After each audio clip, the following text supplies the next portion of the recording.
taxes, housing, and our relationship with the United States. Those are the issues party leaders are focusing on today, the first full day of the federal election campaign. Now they're seeking a fourth mandate. Can you imagine putting them in charge a fourth time after they doubled housing costs, doubled debt, doubled the food bank lineups? That would be the worst possible thing we could do for our taxpayers. It's a fundamental difference in our approach. We have a balanced approach. He has a simple approach. His response with the tariff war and the revenue that the government is collecting from the retaliatory tariffs, he said, I'm going to use that to cut taxes. We say we're going to use that to protect workers who are directly affected. It seems like instead of Mr. Carney convincing Mr. Poilievre to have a program, Mr. Poilievre has convinced Mr. Carney to have only slogans. Most of the homes that are being built are unaffordable. That is not a plan that's going to actually deal with the crisis we're up against. So let's go to Karina Roman in our parliamentary bureau. She's been glued to the leaders' events today. And Karina, both the Conservatives and the Liberals have introduced tax cuts. Tell us more about that. Well, let's start with the Conservatives, who have announced that if they form government, they would cut the tax on the lowest tax bracket by from 15% to 12.75%, which they say would lead to a savings of $900 for a single income person or $1,800 if you're a double income household. When fully implemented, which they predict would be 2027, 2026, it would cost the government $14 billion each year. So, of course, that led to questions to Pierre Poilievre about how he would pay for this. Have a listen. So I'll tell you what we are going to do.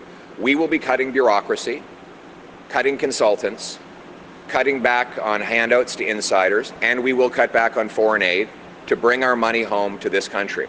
We will also, and those will be spelled out in our platform with numbers to show how we will reduce the cost of government so that we can leave more money in the pockets of the hardworking Canadians behind me.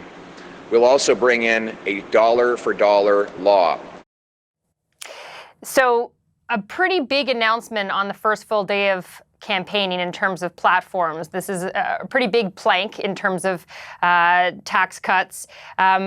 It kind of shows how Pierre Poilievre and the Conservatives really want this election to be about affordability, not about Donald Trump. And to them, affordability means tax cuts. For the Liberals, on their behalf, they also put out a tax cut early on in terms of a proposal of a 1% tax cut on that lowest tax bracket. Mark Carney says this would make up for the loss of the carbon tax rebates, which end after April, and they are ending because, of course, the carbon tax has been stopped, or the consumer one has. Carney, though, and the Liberals also vague on costing when it comes to this tax cut proposal.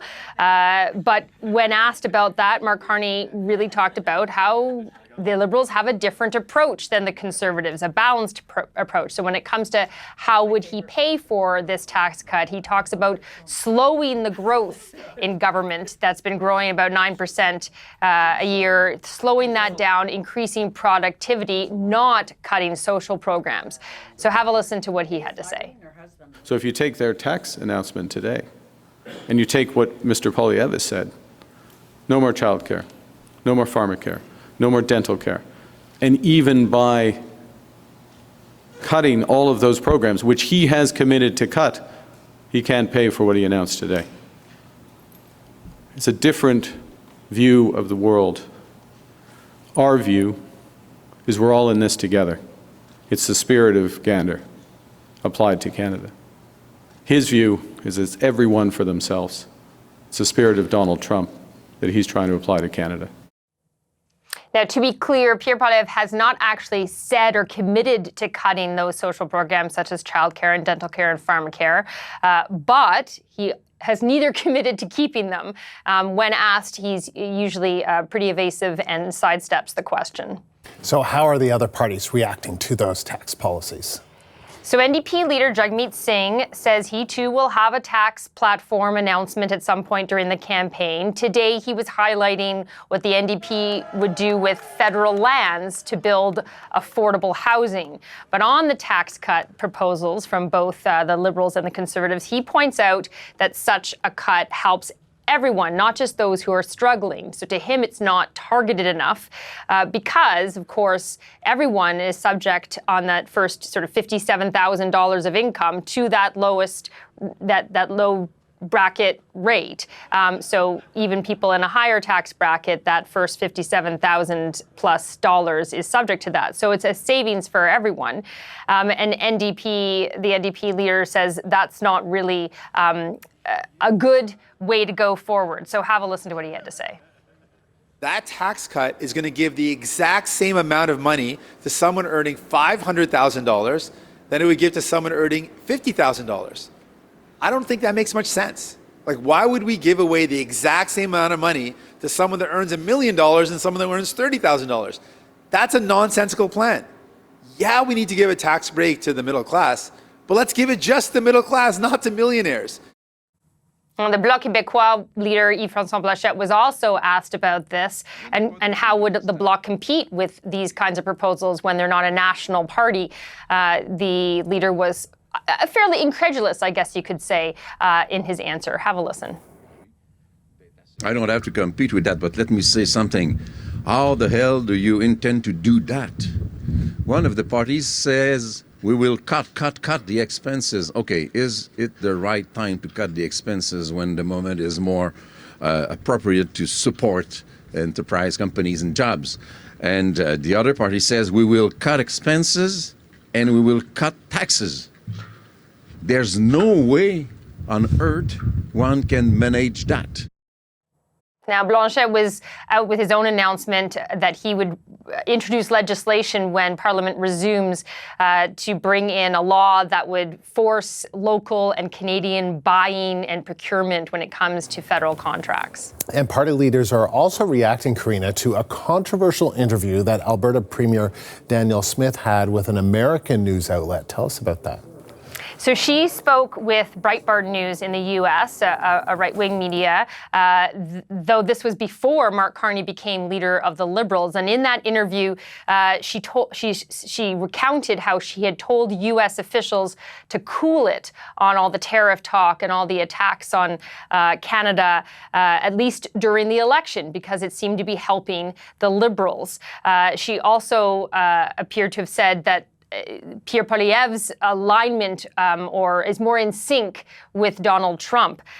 Pierre Poilievre was not surprisingly asked about this yesterday, and he sidestepped the question. Then he was asked today, but so was Jagmeet Singh, about whether or not it's appropriate for Danielle Smith to be saying this and asking for this. Have a listen. She should be talking about stopping tariffs to protect Canadians, to just stop them entirely. She shouldn't be saying to do it in a way that benefits one party or another. If you're loyal to this country, if you care about Canadians, you would say, stop the tariffs. Don't hurt Canadian workers. Don't hurt Canadian families. Don't hurt Quebecers. And so to me, it's very shameful what she's doing. People are free to make their own comments. I speak for myself, and let's talk about my agenda. My agenda is to put Canada first for a change.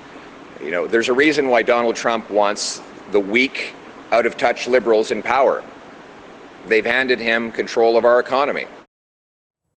Now, Danielle Smith has been quite open in her favoring and her support for Pierre Poilievre. But speaking of endorsements, a new one came out today for Mark Carney. Perhaps not a surprising one because it's a second video of Mike Myers, the comedian, and Mark Carney. If you'll recall, Andrew, the one on the weekend that came up, the whole elbows up hockey video that the Liberals put out with Mike Myers and Mark Carney. Well, today is a new one, a bit more of a conversation they had, but also an explicit endorsement. Here's a snippet. You're going to do great things, and you're going to protect Canada, and I think you're... Well, it sounds like damning with faint praise, but I think you're reasonable. And I think the world needs more grown-ups. We need more adults, dude. So dude is how that one ended. I'm not sure Mark Carney's been called dude before. Other tidbits have come out as well in the question and answer periods with reporters, such as Mark Carney saying that he's open for a call with Donald Trump, but he kind of suspects that Trump is waiting until the results of the election. And also that Carney has said if he's going to have a call with Trump, it has to be a nation to nation, not this 51st state stuff coming up. But also, Mark Carney has agreed, and I think we're starting to get a sense of which parties have agreed, and I think it might be all of them at this point, to the TVA debate, which is different from the two official debates by the commission. This would be a separate private one for TVA, and it comes with a price tag that each party would have to pay $75,000 to participate. So would that make it, as far as we know, a 2 French language and 1 English debate? That seems to be the lay of the land. Okay, Karina, thank you. CBC's Karina Roman, live in Ottawa.